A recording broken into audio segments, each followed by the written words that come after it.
오늘 하나님께서 우리에게 주신 말씀은 신약 성경 누가복음 1장 5절부터 20절 말씀입니다. 누가복음 1장 5절부터 20절 말씀 봉독하겠습니다. 유대왕 헤롯 때에 아비야 반열에 제사장 한 사람이 있었으니 이름은 사가랴요, 그의 아내는 아론의 자손이니 이름은 엘리사벳이라. 이 두 사람이 하나님 앞에 의인이니 주의 모든 계명과 규례대로 흠이 없이 행하더라. 엘리사벳이 잉태를 못함으로 그들에게 자식이 없고 두 사람의 나이가 많더라. 마침 사가랴가 그 반열의 차례대로 하나님 앞에서 제사장의 직무를 행할새 제사장의 전례를 따라 제비를 뽑아 주의 성전에 들어가 분향하고 모든 백성은 그 분향하는 시간에 밖에서 기도하더니 주의 사자가 그에게 나타나 향단 우편에 선지라. 사가랴가 보고 놀라며 무서워하니 천사가 그에게 이르되 사가랴여 무서워하지 말라. 너의 간구함이 들린지라. 내 아내 엘리사벳이 내게 아들을 낳아 주리니 그 이름을 요한이라 하라. 너도 기뻐하고 즐거워할 것이요 많은 사람도 그의 태어남을 기뻐하리니 이는 그가 주 앞에 큰 자가 되며 포도주나 독한 술을 마시지 아니하며 모태로부터 성령의 충만함을 받아 이스라엘 자손을 주 곧 그들의 하나님께로 많이 돌아오게 하겠음이라. 그가 또 엘리야의 심령과 능력으로 주 앞에 먼저 와서 아버지의 마음을 자식에게 거스르는 자를 의인의 슬기에 돌아오게 하고 주를 위하여 세운 백성을 준비하리라. 사가랴가 천사에게 이르되 내가 이것을 어떻게 알리오? 내가 늙고 아내도 나이가 많으니이다. 천사가 대답하여 이르되 나는 하나님 앞에 서 있는 가브리엘이라. 이 좋은 소식을 전하여 내게 말하라고 보내심을 받았노라. 보라, 이 일이 되는 날까지 내가 말 못하는 자가 되어 능히 말을 못하리니 이는 내가 내 말을 믿지 아니함이거니와 때가 이르면 내 말이 이루어지리라 하더라. 아멘. 어느새 한 해가 다 가고 대강절 첫 주일이 시작이 됐습니다. 한 해는 마무리되어 가지만 성탄절을 기다리는 대강절 첫 주를 시작하면서 우리의 마음속에는 더 소망이 넘치는 것 같아요. 날씨도 추워지고 연말이 되어 혹시 마음이 스산할 수도 있지만 주님 바라보시면서 마음의 중심 잘 잡으시고 마음도 몸도 건강하고 평강하시는 여러분 모두가 되시길 축복합니다. 아비야 계열 가운데 제사장 한 사람을 소개하고 있습니다. 제사장은 24개의 반차가 있다고 했습니다. 그러니까 반으로 따지면 24반까지 있는 거예요. 그 24반 중에 8번째 반이 아비야 반열이라고 하는데요. 그 아비야 반열 가운데 사가랴라고 하는 사람이 있었고 또 그의 아내는 아론의 자손인데 레위 지파로서 사가랴의 아내가 되었습니다. 엘리사벳이라고 하는 여인입니다. 이 두 사람은 하나님 앞에 의로운 사람이라고 소개가 되고 있습니다. 율법의 말씀을 잘 지켜서 그들의 행위에 있어서 흠이 없었다. 이렇게 성경은 또 그들을 보고 있습니다. 하나님께서 세상 가운데 하나님의 일들을 행하실 때 어떻게 행하십니까? 하나님께서 해도 사용하시고 달도 사용하시고 산과 들도 강물도 바다도 사용하시지만 그러나 하나님의 말씀에 가장 능력 있는 그 축복의 통로는 사람입니다. 하나님께서 사람을 통해서 일하시죠. 그래서 오늘 사람을 소개하고 있는 것입니다. 주님이 태어나는 놀라운 일을 기록하기 전에 하나님이 그 일들을 예비하시는데 그 예비하시는 하나님의 그 역사가 누구를 통해서 일어나는가? 사람을 통해서 일어난다는 것이죠. 잘 준비된 사람, 주님 오실 길을 예비하고 있는 두 사람을 소개하고 있습니다. 오늘 우리 준비된 사람이라고 하는 제목으로 이 말씀을 묵상하려고 하는데요. 어떤 사람이 준비된 사람인가? 나는 어떻게 주님을 준비해야 될 것인가? 오늘 말씀 안에서 배울 수 있기를 소망합니다.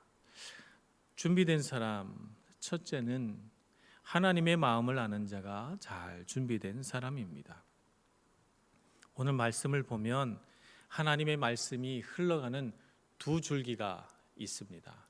하나는 불임이고 하나는 침묵이고 이렇습니다. 침묵이란 사가랴가 제일 마지막에 천사를 통해서 말을 하지 못하게 되지 않습니까? 그래서 하나님께서 이 두 가지 사건을 통해서 하나님의 일들을 전개시켜 나가십니다. 우리는 불임 혹은 말을 못하게 되는 이 뭐라고 그럴까요? 벙어리 상태? 이런 상태를 좋은 거라고 생각하지는 않습니다. 사람은 자식을 낳아야 정상이고 사람은 말을 해야 좋은 것입니다. 근데 하나님은 오히려 태를 닫으시고 입을 봉하셔서 하나님의 일을 하시곤 합니다. 왜 그렇게 하실까요? 사람이라고 하는 존재는 참 죄된 존재라서 우리 마음에는 뭐가 자꾸 채워져 가지고 가득해지고 뭐든지 내가 원하는 대로 다 잘 됐으면 좋겠다 이렇게 생각을 합니다만 막상 사람에게 뭐든지 다 잘 되게 하고 풍성하게 주고 부족함이 없게 하면 그러면 하나님을 떠나더라는 말이에요. 하나님께서 이 이스라엘 백성들을 광야에서 가나안 땅으로 보내시면서 가장 걱정하신 일이 뭐예요? 신명기에 보면 하나님이 근심하는 내용이 신명기 여러 장에 걸쳐서 나타나는데 이 백성이 가나안 땅에 들어가 광야에서와 같이 목마르고 굶주리지 않고 그 땅의 소산을 먹고 배부르고 따뜻하게 자고 지붕 위에서 지붕 아래에서 자게 되면 그러면 나를 잊고 나를 버릴까 걱정하노라 이렇게 말씀하시잖아요. 그래서 하나님께서 사랑하시는 사람에게는 좀 우리가 이해하기 힘듭니다만 삶의 결핍이 한 가지씩 있습니다. 하나님은 결핍을 통해서 은혜를 부으십니다. 하나님은 결핍을 통해서 우리를 만나십니다. 하나님은 결핍을 통해서 우리에게 하나님의 음성을 들려주십니다. 그래서 우리가 이 세상을 살면서 내 삶에 뭔가가 결핍됐다, 부족하다 느끼면 그 통로, 그 결핍이 하나님을 만나는 길인 줄 믿으시기를 바랍니다. 왜냐하면 우리 삶에 결핍이 있으면 우리는 갈망하게 됩니다. 이 결핍된 부분들을 해결하고 싶거든요. 그래서 우리 안에 그 결핍된 것으로 인한 갈망이 생겨나죠. 건강이 나빠지면 건강하게 해 주소서 하나님께 기도하게 되고 내 삶의 경제적인 부분이 위축돼서 힘들면 하나님 나로 하여금 부유하게 해 주옵소서 하나님 뜻대로 건강하고 잘 살게 해 주소서 이렇게 기도하게 되거든요. 삶의 문제는 결핍된 우리 삶의 문제들은 우리로 하여금 기도하게 하고 주님을 찾는 갈망을 불러일으킵니다. 그렇기 때문에 결핍은 하나님의 은혜의 통로다는 것을 알아야 되겠습니다. 그렇다면 하나님은 오늘 하나님께서 택하신 두 사람 사가랴에게는 침묵을, 엘리사벳에게는 불임을 주셨는데 하나님은 이것을 통해서 그들에게 무엇을 가르치려고 하시는 것일까요? 그것은 바로 하나님의 마음을 알아달라는 것입니다. 불임은 생명을 잉태하지 못하는 것을 말합니다. 구약 시대와 신약 시대에 중간기라는 거 하는 것이 있습니다. 구약의 쭉 흐름을 보면 하나님의 말씀이 끊어지는 때가 잘 없고 시대마다 그것이 평화로운 시대이든 악한 시대이든 선지자들이 반드시 나타납니다. 다윗 시대는 나단 선지자가 있었고 또 이스라엘 후반기에 가면 이사야라고 하는 놀라운 선지자가 있었고 이스라엘이 망해가던 시절에는 예레미야라는 선지자가 있었고 수많은 선지자가 등장합니다만 놀랍게도 이 구약 시대와 신약 사이 시대고 가운데 한 몇백 년 동안 선지자가 단 한 명도 출현하지 않습니다.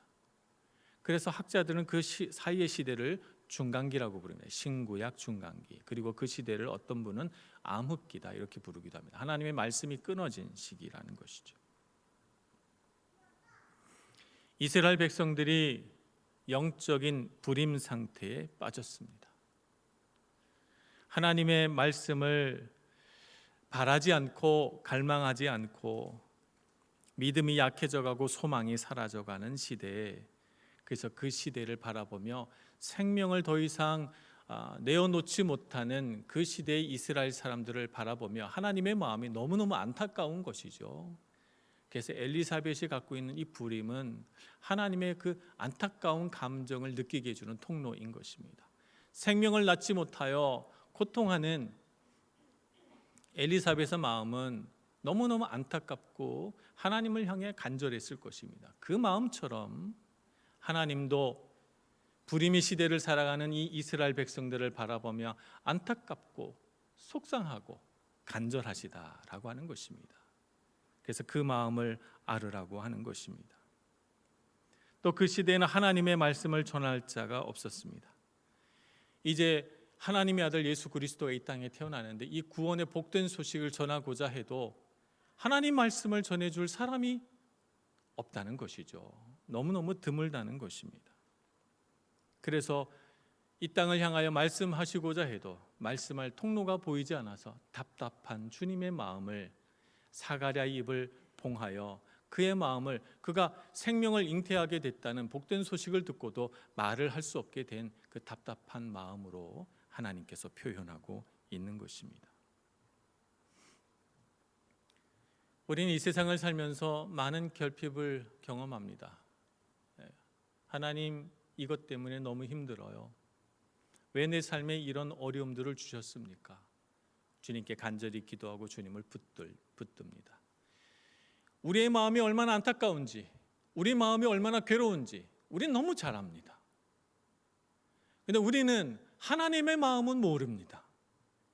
우리를 향하여 하나님의 마음이 얼마나 애끓는지, 우리를 향하는 하나님의 마음이 얼마나 안타깝고 속상한지 우리는 그것은 생각하지 않아요. 하나님은 자신의 마음을 우리가 알아주기를 바라십니다. 하나님이 안타깝고 속상해 하시는 것만큼 우리도 이 시대를 바라보며 안타깝고 간절한 마음으로 기도해서 하나님의 뜻이 이루어지도록 기도하는 저와 여러분 되기를 소망합니다. 단순히 우리의 마음, 우리의 감정에 집중해서 나는 힘들어 라고 하는 자기 연민에 빠지는 그런 신앙생활이 아니라 하나님의 마음을 알고 그 하나님의 마음을 붙들고 이 시대를 향한, 나를 향한 하나님의 그 마음, 그 마음대로, 그 마음을 따라서 기도할 수 있는 저와 여러분 되어서 주님 앞에 잘 준비된 마음을 가진 저와 여러분 되기를 소망합니다. 준비된 사람은 또 어떤 사람일까요? 기다리는 자다, 이렇게 표현해 볼 수가 있겠습니다. 제사장은 24반열이 있다고 했습니다. 제사장이 몇 명이나 있었을까요? 한 반열당 1000명의 제사장이 있었다고 합니다. 24반열이니까 한 24,000명. 성전에 들어가서 봉사할 수 있는 제사장은 2명이면 됩니다. 2명이 들어가서 일주일 동안 봉사하거든요. 24반열이니까 1년에 한 2번 정도 각 반열이 들어갈 수가 있는 거예요. 아비야 반열이 한 2번 정도 들어갈 수가 있습니다. 그래서 제비뽑기를 해요. 1000명 중에서 이번에는 아비야 반열의 차례인데 누가 제사장으로 들어가 봉사할 것인가 제비뽑기를 하는 거죠. 1년에 4명 들어가서 성전에서 제사장으로 봉사할 수 있습니다. 1000명이 돌아가려면 몇 년이 지나야 될까요? 내가 뽑히려면 일생에 한 번 제사장으로 섬기는 것도 쉽지 않아 보입니다. 그런데 사가랴가 거기에 뽑힌 거죠. 제비뽑기를 해서. 그래서 성전에 들어가 봉사하게 됩니다. 정말 많은 기다림 속에 그 시간이 차례 온 것이고 그날은 아주 특별한 날입니다. 성전에서 봉사하는 그날 하나님의 약속이 그에게 임하게 됩니다. 하나님의 약속은 뭐냐면 오랫동안 기다리던 기도하며 간구하던 일들이 이루어진다는 거예요. 13절에 보면 무서워하지 말라 너의 간구함이 들린지라. 사가랴와 엘리사벳이 기도한 것을 하나님께서 들으시고 이루어 주신다는 거예요. 생명을 잉태하게 될 것이고 아이의 이름을 요한이라 하라고 말씀합니다. 준비된 자는 기다리는 자입니다. 하나님의 말씀을 기다려 제사장으로서의 직무를 충실하게 섬기려고 기다렸던 스가랴처럼 하나님의 생명을 태중에 받아 그 아이가 태어나는 날을 10달 동안 기다렸던 엘리사벳처럼 간절한 마음으로 하나님을 기다리는 자가 잘 준비된 사람입니다. 기다리기만 하면 되는가? 그렇지는 않습니다. 제사장의 직무를 잘 하려면 제사장으로서의 그 모든 예식 절차를 잘 알고 있어야 되고 준비가 잘 되어 있어야 합니다. 그냥 무조건 기다리기만 하면 안 되죠. 자녀를 잉태해서 그 아기를 잘 순산하려면 어떻게 해야 됩니까? 이 아이가 태어날 때 입을 옷도 준비해야 되고요. 이 아이가 태어나서 누워 잘 침낭 같은 것도 준비를 해야 됩니다. 근데 그것보다 더 중요한 것은요, 아이를 복중에 임신하고 있는 동안 이 어머니가 아이를 위하여 잘 먹어야 됩니다. 아무거나 먹으면 안 되잖아요. 그죠? 몸에 해로운 거 이런 거 먹으면 안 됩니다.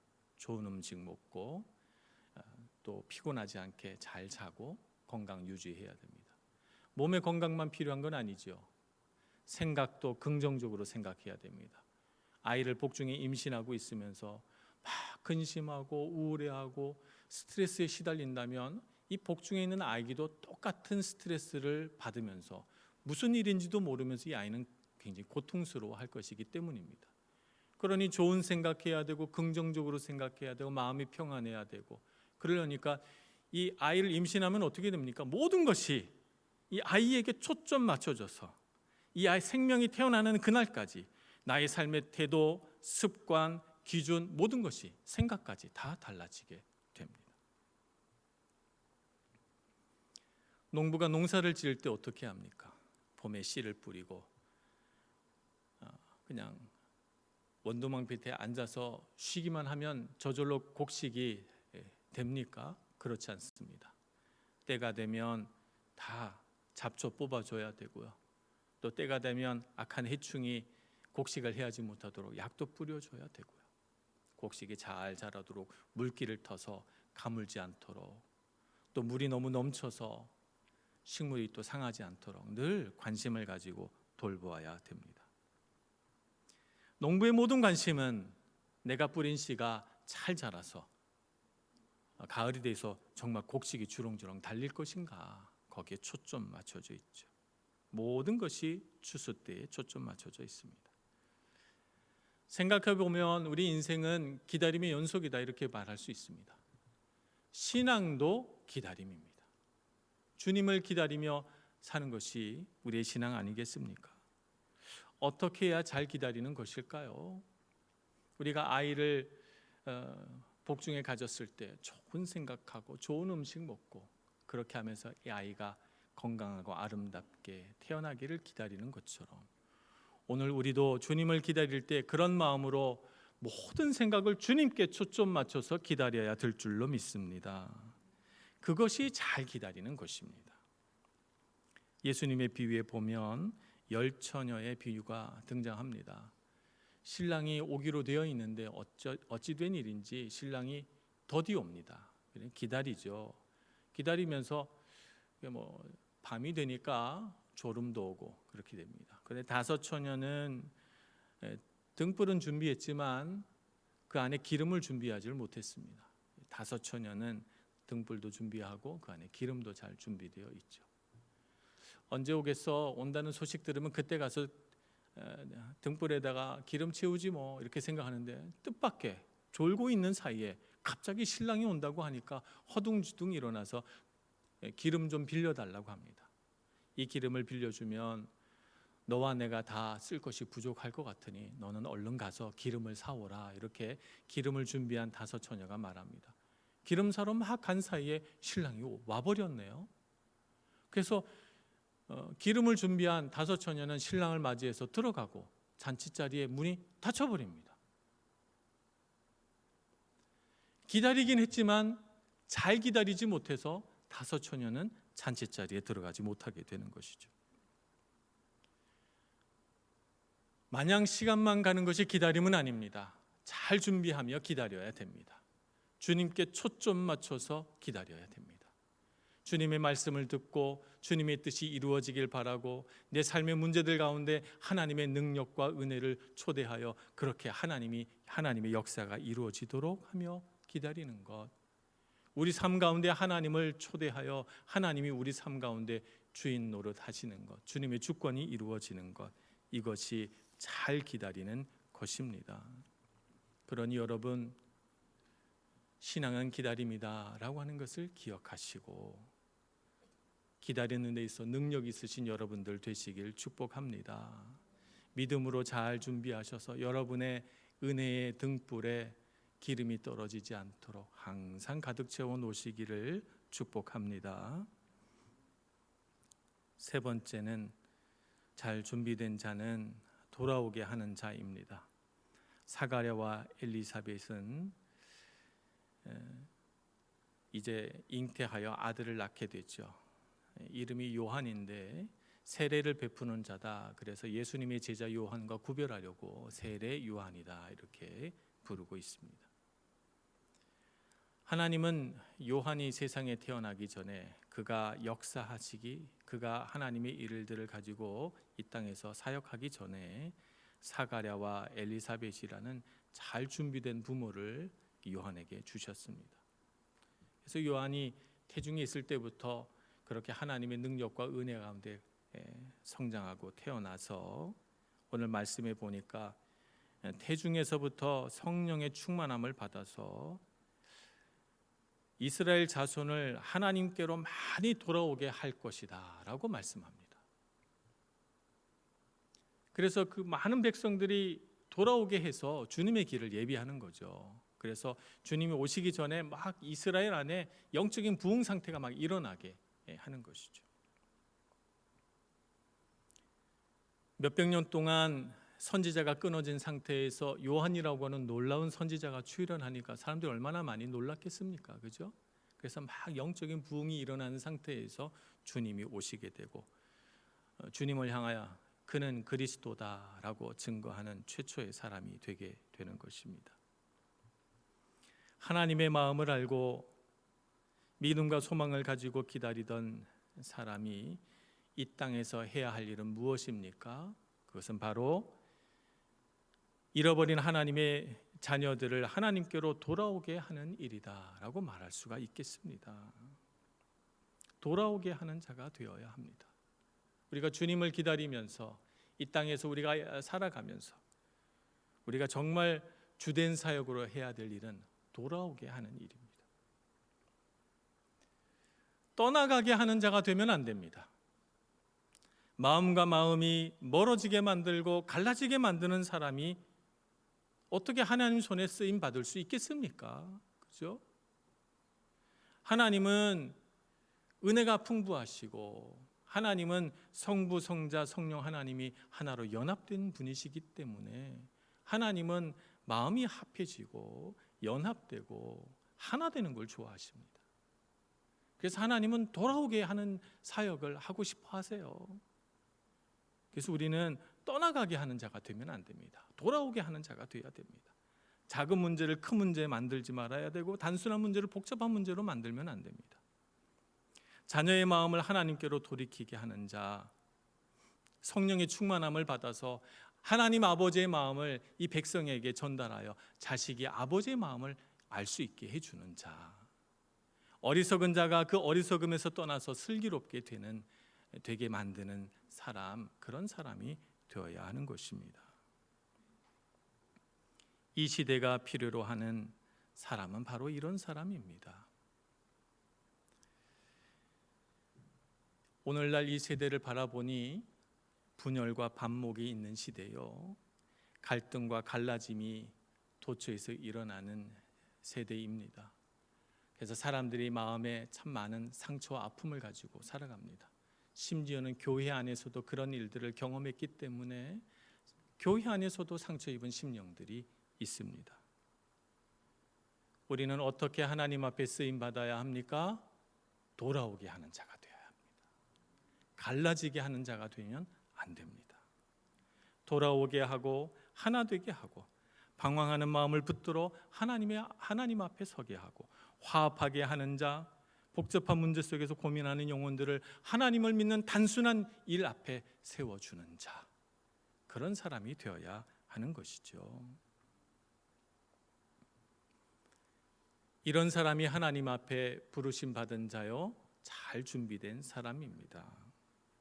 주님 오실 날을 기다리면서 그렇게 쓰임 받을 수 있는 저와 여러분 되기를 소망합니다. 성탄절을 기다리며 우리가 어떤 마음으로 준비할 것인가? 성탄절을 기다리며 내가 돌아오게 하는 자가 되자. 하나님의 마음을 알고 그 마음을 사람들에게 알게 하는 자가 되자. 이렇게 마음 먹어야 되겠습니다. 오늘 윤희계 선교회 헌신 예배를 드립니다. 윤희계 선교회가 참 조화되기 어려운 가정인데 하나가 된 가정이잖아요. 한 사람은 한인, 한국인, 한 사람은 유럽인, 이렇게 구성된 가정이지 않습니까? 그래서 윤희계 선교회의 역할이 큽니다. 하나 되게 하는 자, 하나님의 마음을 가지고 가정을 세우고 엘리사벳처럼 하나님을 향해 간절한 마음을 가지고 기다리는 그런 윤희계 선교회 되기를 축복합니다. 오늘 우리 교회 리더를 세웁니다. 어떤 리더를 세우면 좋을까요? 돌아오게 하는 자를 리더로 세우게 하면 됩니다. 어떤 사람이 하나님의 마음을 알게 하고 잃어버린 영혼들을 돌아오게 할 것인가? 돌아오게 해주는 사람을 하나님의 택하신 자로 우리 교회 리더로 세우면 틀림이 없다고 봅니다. 우리 모두 그런 사람이 됩시다. 그래서 이 시대 갈등과 어려움과 반목과 싸움이 있는 세대 가운데 하나님의 마음으로 화합시키고 하나가 되고 하나님 앞에 돌아오게 해주는 그런 사람으로 쓰임 받는 저와 여러분 되기를 소망합니다. 기도하겠습니다. 자비하신 하나님, 우리는 참 연약하나 주님께서는 강하시고 능하시니 우리가 우리의 연약함에 붙들려 살지 말게 해주시고 이 암울한 시대에 소망이 사라져버린 시대에 하나님의 긍휼과 자비를 흘려보내는 축복의 통로로 쓰임받게 하여 주옵소서. 우리 한 사람 한 사람을 택하실 때 주님의 거룩하신 뜻을 이루기 위하여 택하셨음을 믿습니다. 우리를 향하신 하나님의 비전과 목적을 알고 그 뜻에 합당한 자로 살게 해 주옵소서. 그리고 주님께서 우리를 사용하시고자 하실 때 주님 앞에 잘 준비된 사람 되게 해 주시고 택하신 그곳에서 마음을 다해 헌신하고 순종하는 저희들 되게 해 주옵소서. 예수님의 이름으로 기도합니다. 아멘.